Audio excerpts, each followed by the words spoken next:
ಬುರುಡೆಯ ಚೂರು ಸಿಕ್ಕಿದೆ, 12 ಮೂಳೆಗಳು ಸಿಕ್ಕಿವೆ, ಸಾಕಾ ಅಂತ ಪ್ರಶ್ನೆ ಮಾಡ್ತಿದ್ದಾರೆ ಕೆಲವರು. ಇನ್ನು ಕೆಲವರು ಆ ಭೀಮ ಏನು ಬಂದು ಸಾಕ್ಷಿ ಹೇಳಿದ್ದಾನೆ, ಮ್ಯಾಜಿಸ್ಟ್ರೇಟ್ ಮುಂದೆ ತಪ್ಪೊಪ್ಪಿಗೆ ಹೇಳಿಕೆಯನ್ನು ಕೊಟ್ಟಿದ್ದಾನೆ, ಆತನ ವಿಚಾರವಾಗಿಯೂ ಕೂಡ ಮಾತಾಡ್ತಿದ್ದಾರೆ. ನಿಮ್ಮ ಗಮನಕ್ಕೆ ಕೋರ್ಟ್ ಇಂತಿಂಥವರ ಹೆಸರನ್ನು ನೀವು ಹೇಳಬಾರ್ದು ಅಂದಾಗ ಯಾರು ಹೇಳಲಿಲ್ಲ. ಅದೇ ಕೋರ್ಟ್ ಇದೀಗ 2018ರ ಸಾಕ್ಷ್ಯ ರಕ್ಷಣಾ ಯೋಜನೆಯ ಅಡಿಯಲ್ಲಿ, ವಿಟ್ನೆಸ್ ಪ್ರೊಟೆಕ್ಷನ್ ಸ್ಕೀಮ್ ಅಡಿಯಲ್ಲಿ ಭೀಮನನ್ನ ಕಾಪಾಡ್ತಿದೆ. ಆತನ ಹಿನ್ನೆಲೆಯನ್ನಾಗಲಿ, ಆತನ ವಿಚಾರವನ್ನಾಗಲಿ, ಆತನ ಮನೆಯ ವಿಚಾರವನ್ನಾಗಲಿ ನಾವು ಹೇಳುವಂತಿಲ್ಲ, ಮಾತಾಡುವಂತಿಲ್ಲ. ಆದರೂ ಬಹುದೊಡ್ಡ ಮೇನ್ ಸ್ಟ್ರೀಮ್ ಮೀಡಿಯಾಗಳು ಒಂದಷ್ಟು ಜನ ಆತನ ಬಗ್ಗೆ ಆರೋಪ ಮಾಡ್ತಿದ್ದಾರೆ. ಆತ ಚಿನ್ನ ಕದೀತಿದ್ದ, ಚಿನ್ನ ಕದ್ದು ಓಡೋಗಿದ್ದ, ಆ ಕಾರಣಕ್ಕೋಸ್ಕರ ಆತನ ಉಚ್ಚಾಟನೆ ಮಾಡಿದ್ದಾರೆ ಅಂತೆಲ್ಲ ಮಾತಾಡ್ತಿದ್ದಾರೆ. ಅದರ ಜೊತೆಯಲ್ಲಿ ಕೆಲವರು ಇನ್ನೂ ಸೂಕ್ಷ್ಮ ಮತ್ತು ಬಹುಮುಖ್ಯ ವಿಚಾರಗಳನ್ನು ಇಂಥವನೇ ಭೀಮ ಇರಬಹುದು ಅಂತ ಬಾಯ್ಬಿಟ್ಟು ಹೇಳ್ತಿದ್ದಾರೆ. ಇಂಥವರ ಹೆಸರನ್ನು ಹೇಳಬಾರ್ದು ಅಂತ ಕೋರ್ಟ್ ಹೇಳಿದ್ದು ಎಷ್ಟು ಸರಿನೋ, ಇಂತಹ ಸಾಕ್ಷಿದಾರನ ಹಿನ್ನೆಲೆಯನ್ನು ಹೇಳಬಾರ್ದು ಅನ್ನುವಂತಹ ಕೋರ್ಟ್ನ ನಿಯಮ ಕಾನೂನು ಏನಿದೆ ಅದು ಕೂಡ ಸರಿಯಾದದ್ದೇ.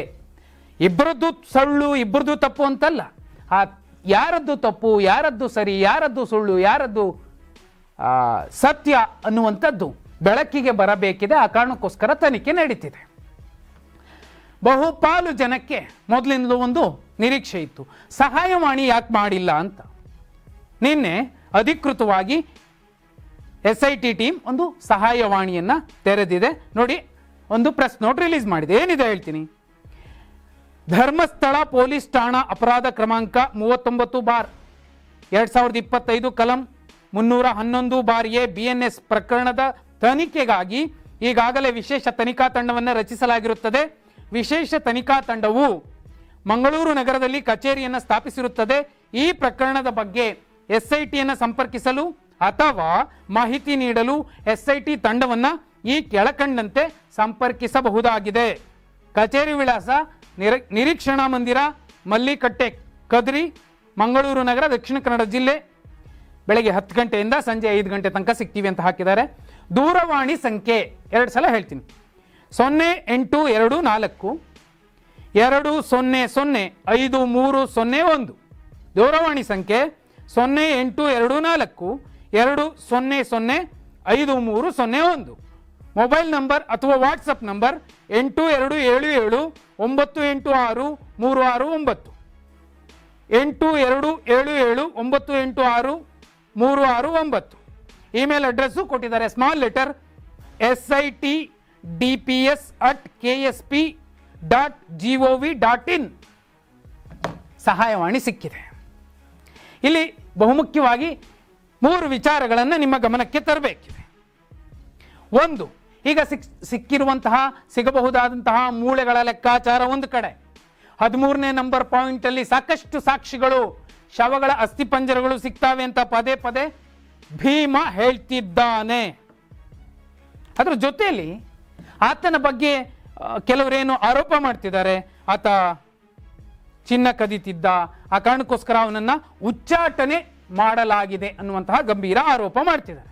ಆದರೆ ಆತ ಮ್ಯಾಜಿಸ್ಟ್ರೇಟ್ ಮುಂದೆ ನಿಂತ್ಕೊಂಡು, ಸ್ವಾಮಿ ನನಗಿಷ್ಟು ಗೊತ್ತಿದೆ, ಒಂದು ವೇಳೆ ನಾನು ಹೇಳಿದ್ದೇನಾದರೂ ಸುಳ್ಳಾಗಿದ್ರೆ ನೀವು ಕೊಡಬಹುದಾದಂತಹ ಎಂಥದ್ದೇ ಗರಿಷ್ಠ ಶಿಕ್ಷೆಗೆ ನಾನು ಸಿದ್ಧನಿದ್ದೀನಿ ಅಂತ ಹೇಳಿನೇ ಮುಂದೆ ನಿಂತಿರುವಂಥದ್ದು. ಅಲ್ಲಿಗೆ ಆತ ತಪ್ಪು ಮಾಡಿದರೆ ಆಲ್ರೆಡಿ ಅವನಿಗೆ ಪೊಲೀಸರ ವಶದಲ್ಲೇ ಇದ್ದಾನೆ, ಆತನಿಗೆ ಶಿಕ್ಷೆ ಆಗೋದು ಖಂಡಿತ. ತಪ್ಪು ಮಾಡಿದ್ದರೆ, ಆತನದ್ದು ತಪ್ಪಿಲ್ಲ ಅಂದರೆ ನಡುಮನೆಯಲ್ಲಿ ಕೂತಂತಹ ಯಾರೇ ಆಗಿರಲಿ ಅವರಿಗೆ ನಡುಕ ಈಗಾಗಲೇ ಶುರುವಾಗಿರಬೇಕು. ಎಲ್ಲರೂ ಮೂಳೆಗಳ ಬಗ್ಗೆ ಮಾತಾಡ್ತಿದ್ದಾರೆ, ಆದರೆ ಆತನೇ ಕೊಟ್ಟಿರುವಂತಹ ತಪ್ಪೊಪ್ಪಿಗೆಯ ಹೇಳಿಕೆಯಲ್ಲಿ ದಾಖಲಾಗಿರುವ ಒಂದು ಸಾಲಿನಲ್ಲಿ ಸಂತ್ರಸ್ತೆ, ಜೀವಂತ ಸಂತ್ರಸ್ತೆ ಇದ್ದಾಳೆ, ಪೋಕ್ಸೋ ಕೇಸ್ ಬೀಳುವಂತಹ ಎಲ್ಲ ಸಾಧ್ಯತೆಗಳಿದೆ.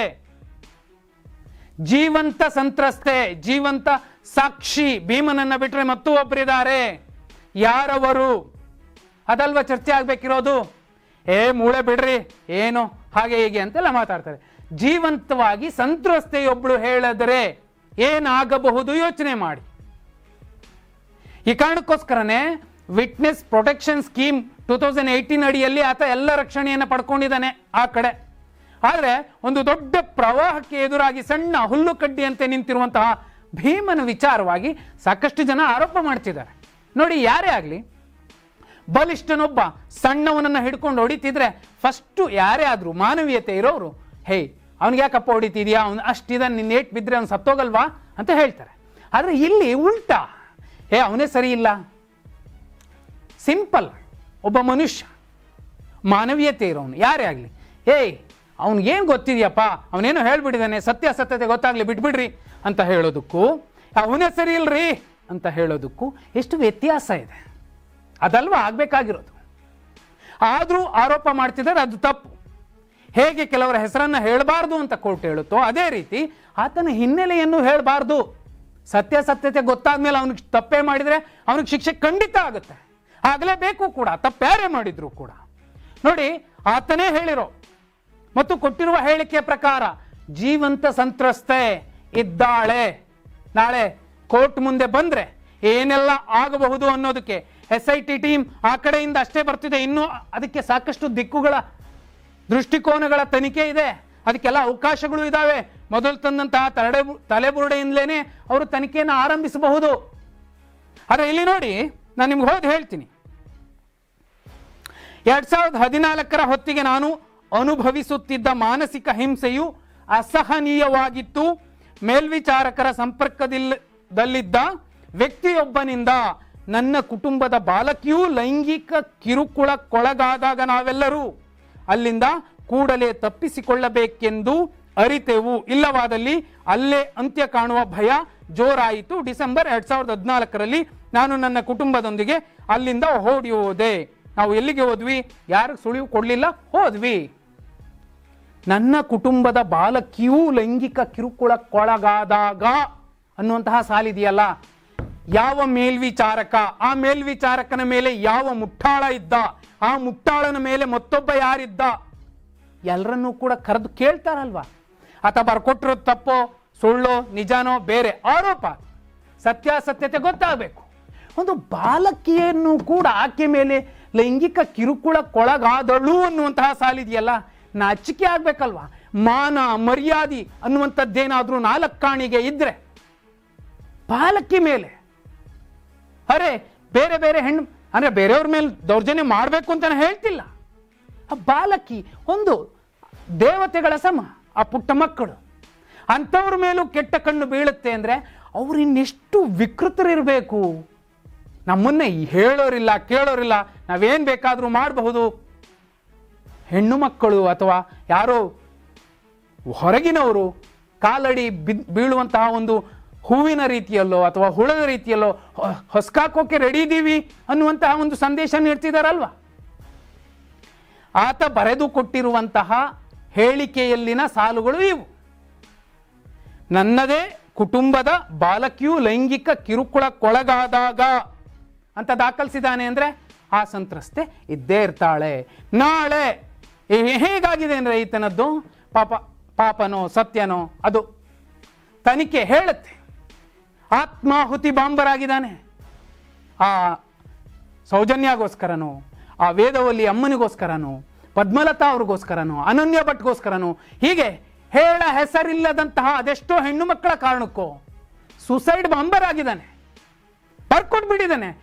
ನಾಳೆ ನಾನು ಹೇಳಿದ್ದೇನಾದ್ರೂ ತಪ್ಪಾಗಿದ್ರೆ ಸುಳ್ಳಾಗಿದ್ರೆ ನನಗೆ ಎಂತ ಶಿಕ್ಷೆ ಕೊಟ್ಟರು ರೆಡಿ. ಆದರೆ ಹಾಗೆ ಒಪ್ಕೊಂಡು ಬರ್ಕೊಟ್ಟಿರೋನ ಬಗ್ಗೆ ಈಗಲೂ ಆರೋಪ ಮಾಡ್ತಿದಾರಲ್ಲ ಜನ. ಏನಾಗ್ತಿದೆ? ಇಲ್ಲ, ಅವ್ರು ಹೇಳ್ತಿರೋದು ನಾನು ಸುಳ್ಳು ಅಂತ ಹೇಳೋದಿಲ್ಲ, ಸತ್ಯ ಇರಬಹುದು, ತನಿಖೆ ಆಗ್ತಿದೆ, ಗೊತ್ತಾಗಬೇಕು. ಆದರೆ ಯಾರು ದುರ್ಬಲ ಇದ್ದಾನೆ ಅವನ ಜೊತೆಯಲ್ಲಿ ನಿಲ್ಬೇಕಲ್ವಾ ಮಾಧ್ಯಮಗಳು ಅನ್ನುವಂಥವು. ಅವನು ಕೆಟ್ಟದ್ದು ಮಾಡಿದಾನೆ, ಅವನಿಗೆ ನಾವು ಸಪೋರ್ಟ್ ಮಾಡಬೇಕು ಅಂಥದ್ದಲ್ಲ.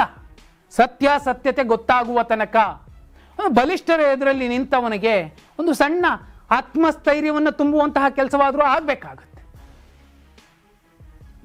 ನ್ಯಾಯ ದೊಡ್ಡದಿದೆ, ನ್ಯಾಯಕ್ಕೂ ಮುಂಚೆ ಮಾನವೀಯತೆ ಅನ್ನುವಂತಹ ಒಂದು ಸಣ್ಣ ಧರ್ಮ ಇರುತ್ತಲ್ಲ, ನಿಜ ಧರ್ಮ ಇರುತ್ತಲ್ಲ, ಅದರ ಪಾಲನೆ ಆಗಬೇಕಲ್ವಾ. ಇಲ್ಲಿ ನೋಡಿ ಸ್ಪಷ್ಟವಾಗಿ ಕಾಣಿಸೋದು, ಆ ಜೀವಂತ ಸಂತ್ರಸ್ತೆ ನಾಳೆ ಬಂದು ಹೇಳಿದ್ರೆ ಏನಾಗುತ್ತೆ? ಕಮೆಂಟ್ ಮಾಡಿ.